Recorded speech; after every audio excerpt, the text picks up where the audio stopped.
हमें भी बुलाते हैं। मैं भी चाहे को किसी भी समाज के संत हैं, समाज तो वैसे संत किसी समाज का नहीं होता, संत हमेशा पूरे कंप्लीट समाज का होता है। लेकिन हमारे भिन्न भिन्न वर्गों से भिन्न उससे जो संतों ने हमें जो शिक्षाएं दी हैं, आज जिस प्रकार से हम अपना जीवन व्यतीत करते हैं, इन संत महात्माओं की शिक्षाओं से प्रेरित होकर ही हम आज हमारी जो जिंदगी है, हम खुली हवा में जो सांस लेते हैं, किस प्रकार से हम सम्मानित रूप से अपनी जिंदगी व्यतीत करते हैं, ये सब का सब आशीर्वाद संत समाज के इन संतों को है, महात्माओं को है। इनकी शिक्षाओं को हमने ग्रहण करके किस प्रकार से हम अपनी जिंदगी को आगे बढ़ा रहे हैं। तो मैं तो इस कमेटी को पीछे भी आया था, तब भी कहा था कि मैं हाथ जोड़ के निवेदन करता हूं, अब आपकी लड़ाई धरना देने की लड़ाई नहीं रही। मैं तो इस धरने को समाप्त करने की आपसे रिक्वेस्ट करता हूं। आने वाले 2 महीने तक, हालांकि आप यहाँ भी बहुत प्रचार करते हैं, लेकिन आने वाला जो 2 महीने का समय है वो आपको विधानसभा और लोकसभा में इस भारतीय जनता पार्टी के लोगों को वहां घुसने से रोकने का समय है। और उनको घुसने से तब रोका जाएगा जब आप गाँव में, कॉलोनियों में जब आप निकलकर अपने इस बीजेपी की 10 साल की जो जातियां हैं, उसने किस प्रकार से गरीब समाज को के साथ जातियां की हैं।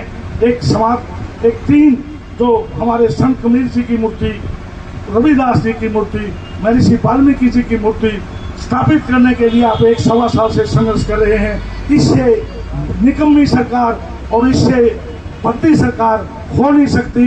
जो एक 25-30-50 लाख की एक मूर्तियां तो लगाने के लिए ही तो आपको अपनी डिमांड कर रहे हैं। आपको बहुत बड़ी डिमांड नहीं है, उसको भी किच करके आपसे सलाह ना करके कभी कभी साइड में लगा देते हैं, कभी पीछे लगा देते हैं, कभी कुछ कर देते हैं।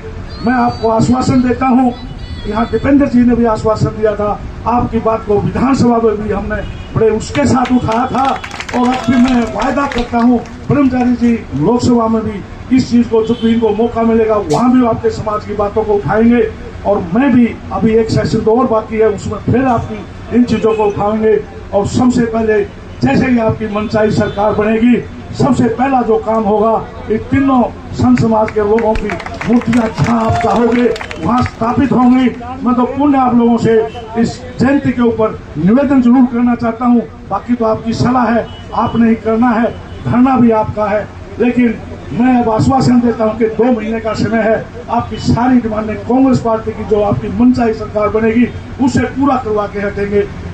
और कहने के लिए तो बहुत बातें थी, लेकिन आपने भी और दूसरे वक्ताओं के लिए भी समय की जरूरत है। इसलिए मैं तो पुण्य संत कबीर जी के चरणों में अपना शीश झुकाकर उनको नमन करता हूँ। जय हिंद, नमस्कार।